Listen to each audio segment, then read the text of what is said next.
Hola, buenos días o buenas noches, según corresponda. Yo soy Horacio Pérez y os doy la bienvenida al podcast Investigando la Investigación, el podcast donde hablaremos sobre temáticas muy relevantes dentro del mundo de la investigación, como en qué temas actuales y de impacto se está investigando en todo el mundo, cómo llevan a cabo su investigación los investigadores y cómo es su vida y día a día, qué les motiva a investigar y qué problemas se encuentran y resuelven para poder seguir adelante. Y además nos centraremos no solo en la investigación académica, sino también en la transferencia tecnológica y en cómo se realiza la investigación en las empresas.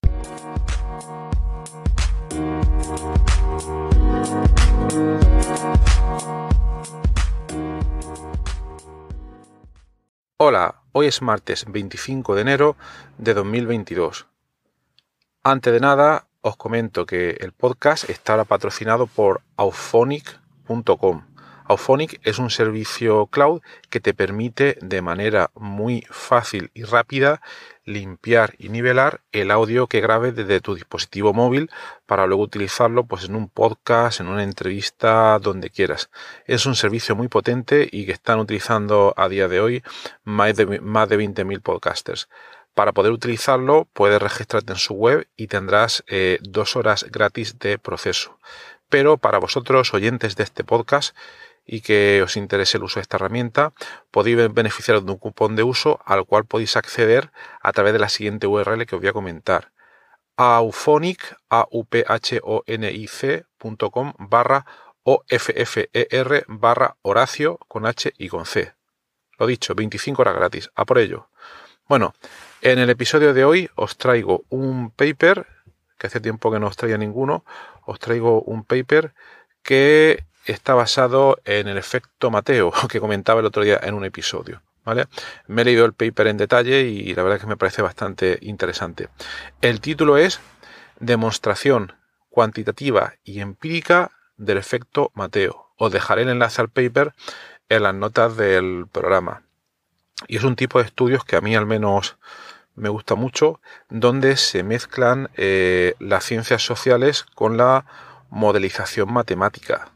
Entonces, primero vamos a recordar brevemente lo que es el efecto Mateo, que quizás lo podríamos titular como el efecto bola de nieve, aunque hay que tener un poco de cuidado con esta sobresimplificación. Ahora os comentaré por qué. Bien, en el efecto Mateo lo que sucede es que personas que son muy famosas, al mismo tiempo, al ser tan famosas, pues son las que tienen mayor preferencia para ser invitadas a programas de radio, de televisión, etcétera. Y además, conforme van apareciendo en esos programas, etcétera, que escucha bastante gente, al mismo tiempo se van haciendo cada vez más famosos. Entonces aumenta su, digamos, famosidad, si se me permite la palabra, y entonces al cabo del tiempo cada vez los van invitando más a este tipo de programas, cada vez se vuelven más famosos, etcétera, etcétera. Bien, ya creo que os hacéis una idea de lo que es el efecto Mateo con este ejemplo pues de famosos. Pero ¿se puede decir que es un efecto bola de nieve? Pues yo creo que ahí habría que tener un poco de cuidado, ¿vale? El efecto de bola de nieve ya lo conocéis, os lo podéis imaginar típicamente de las películas de dibujos animados. Una bola empieza a rodar, empieza a aumentar su volumen conforme va rodando por una montaña y cada vez se va haciendo más grande, más grande, más grande. Pero cuidado, porque este proceso de la bola de nieve, que habéis visto seguro que en dibujos animados, es un proceso más bien de crecimiento lineal, ¿vale? Y que ocurre desde el principio y donde algún tipo de parámetro, como pueda ser el volumen de la bola, pues aumenta de manera lineal, ¿vale? Pero aquí en el efecto Mateo es un fenómeno de crecimiento no lineal y que empieza a producirse a partir de cierto límite. Es decir, hay que ser, en el caso de los famosos que estábamos comentando antes, hay que ser un poco famosete para que a partir de ahí hay que tener un valor mínimo para que a partir de ahí empiecen a invitarte a los programas de televisión y de radio y que luego tu nombre pues empiece a resonar. Y a partir de ahí pues se produce un crecimiento exponencial.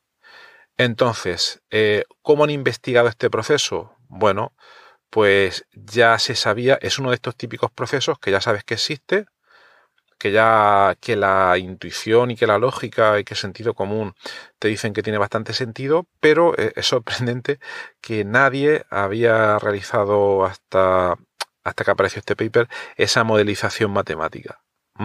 Entonces, siguiendo un proceso análogo a este que os he comentado, donde a partir de cierto valor umbral se produce un crecimiento no lineal, entonces los autores proponen una ecuación matemática, una familia de ecuaciones matemáticas para modelizarlo, que si leéis el paper veréis que no es nada súper complejo. Este paper podría haber surgido hace muchos años, y con esa ecuación lo que hacen es, cogen un dataset donde tienen datos de unos 400.000 investigadores, ¿vale? Es relativamente fácil acceder a estos datos porque a día de hoy, gracias a los buscadores de papers, etcétera, puedes acceder fácilmente a datos de, por ejemplo, Google Scholar. Puedes ver cómo van creciendo las citas de un investigador pues a lo largo del tiempo. Entonces, lo que hacen es acceder a este tipo de datos para una gran cantidad de investigadores y estudian cómo en cada uno de ellos se produce, no es el proceso de ser famosete como comentábamos antes, sino que es un proceso más bien de crecimiento del número de citas. Vamos a explicar brevemente primero cómo es este proceso. Cuando un investigador es joven y empieza, quitando, obviamente, estamos hablando de comportamientos promedio, no estamos hablando de los casos excepcionales. Podría ser que un investigador que comienza su tesis descubre algo totalmente sorprendente y que su primer paper atrae 1000 citas, por ejemplo, ¿vale? A partir de esas 1000 citas, ese paper se haría famoso, empezaría a ser citado por muchísima gente y tendría un crecimiento de citas bestial. Pero aquí lo que intentan modelizar primero es un crecimiento, digamos, un tamaño de crecimiento, digamos, promedio. Entonces, lo que hacen es coger en una carrera típica investigadora, bueno, pues el investigador empieza a publicar los primeros papers de su tesis. Va a depender mucho también del grupo en el que esté, la relevancia que tenga ese grupo, pero poco a poco irá ganando citas con el tiempo, empezará a ser más conocido, etcétera, etcétera, hasta que si sigue, también hay que suponer que sigue una carrera de investigación constante o que de vez en cuando saca algunos trabajos muy buenos, pues ese número de citas empezará a aumentar y llegará un momento en que a partir de cierto valor umbral, pues lo haga de una manera pues no lineal. Entonces, este es el tipo de contexto que han analizado pues en este paper. Para una gran cantidad de investigadores, comentan que es sobre unos 400.000 en diversos campos. Luego aplican esta modelización matemática, esta forma matemática que hemos comentado antes, y entonces ven que se ajusta bastante bien para explicar este comportamiento. Y lo sorprendente también es el siguiente paso, donde con ese modelo matemático dicen bien, es que este efecto Mateo, que primero yo he comentado en un ejemplo que me he inventado, el de los famosetes, luego ellos lo estudian en el caso de los investigadores y en cómo crece su número de citas, pero dicen, bien, si este efecto Mateo se produce de manera universal, deberíamos ser capaces de esas ecuaciones o esas formas matemáticas poder aplicarlas a otro contexto que no tenga nada que ver con los investigadores. Es decir, que comprobar si esa ley se produce en otros contextos que son totalmente diferentes. Eso está muy bien, es la capacidad de intentar generalizar una ley o una tendencia que descubres en unos datos. Son cosas que todo investigador pues debería tener en cuenta. No quedarse cerrado en su campo, envío el paper y ya me olvido, sino que como han hecho esta gente, muy bien, bravo por ellos, intentar aplicarlo a otros contextos. Bueno, ¿y qué es lo que hacen? Pues acceden a un dataset de 200.000 atletas. Y en estos 200, los atletas obviamente pues no tienen citas, pero siguen otros parámetros que ellos desarrollan pues a través de su carrera pues deportiva. y al aplicar el mismo modelo, pues ven que se ajusta muy bien a la hora de predecir los logros de estos atletas. Entonces, así termina el paper, así termina esta historia.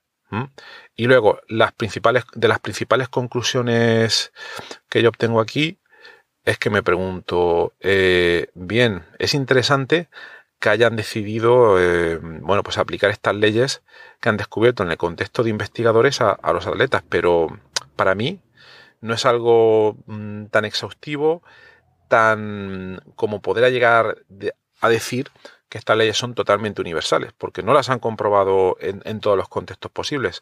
Entonces yo lo que hubiera hecho, pero claro, también hay que publicar, yo lo que hubiera hecho es coger a día de hoy, con la gran cantidad de datasets a los que podemos tener acceso, aplicarlo a una mayor cantidad de contextos, porque muchas veces este proceso de extracción de datos y de modelización, en casos donde una ley tan simple como esta se puede generalizar, se puede aplicar de una manera relativamente automática. Y hubiera comprobado en qué contextos se sigue cumpliendo esta ley y en qué contextos pues no se cumple, y luego investigar por qué. Entonces, a mí eso me parecería interesante. Luego, una meta investigación sería la siguiente. Es una propuesta mía. Este paper es del 2011 y ha sido citado 200 veces desde entonces. Ya han pasado 10 u 11 años. La pregunta es, ¿sigue la tendencia de cita de este paper el efecto Mateo? ¿Se podría autocitar o autoinvestigar a sí mismo para ver si la cumple? Entonces, os lo dejo para vosotros, a ver si a alguien le interesa estudiarlo. Y luego, por otra parte, yo me preguntaría también si en otros fenómenos de crecimiento del mismo tipo ya no tenemos esa misma ley matemática que describen ellos, sino que se me cumplen otras. Entonces, bueno, lo dejo aquí. Espero que os haya sido interesante y que os despierte un poco el interés, y sobre todo los que estéis empezando en vuestra investigación.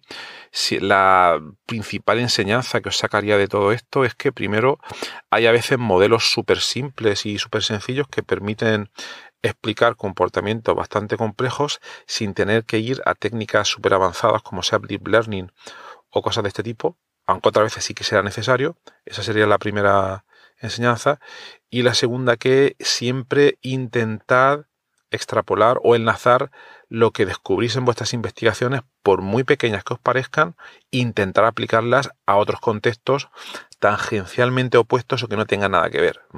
Quizás al final no sirvan para nada, no se sabe, pero el mero esfuerzo mental de intentar hacerlo os puede crear un hábito muy, muy interesante de poder ver luego relaciones que no son evidentes y que quizás, ¿por qué no?, podría manifestar tendencias de datos en otros contextos distintos.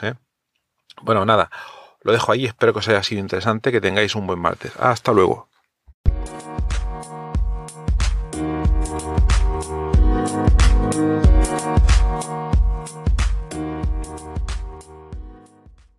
Gracias por estar ahí y por escuchar este podcast. Os recuerdo que en la nota del episodio tenéis los detalles sobre muchas de las cosas que hemos hablado hoy, y también un formulario donde, si quieres, puedes opinar sobre el podcast, para bien o para mal, como quieras. Estás en todo tu derecho. Y también sugerir, si quieres, un próximo entrevistado o tema que está relacionado con la investigación, claro. Pues tu opinión me parece muy importante, tanto a mí como a toda la audiencia de este podcast que va creciendo y que va contando muchas cosas interesantes. También comentar que si te interesa alguna de las técnicas que hemos mencionado hoy de manera muy breve en el podcast, me puedes contactar directamente y te puedo dar más detalles. Y por último, si te ha gustado, te agradecería muchísimo que lo recomendases a quien veas que le puede interesar y difundirlo por las redes sociales o donde sea. Y nada, y si estás en Apple Podcast, pues ponernos ahí 5 estrellas o 4, como quieras. Siempre viene bien. Muchas gracias. Hasta luego.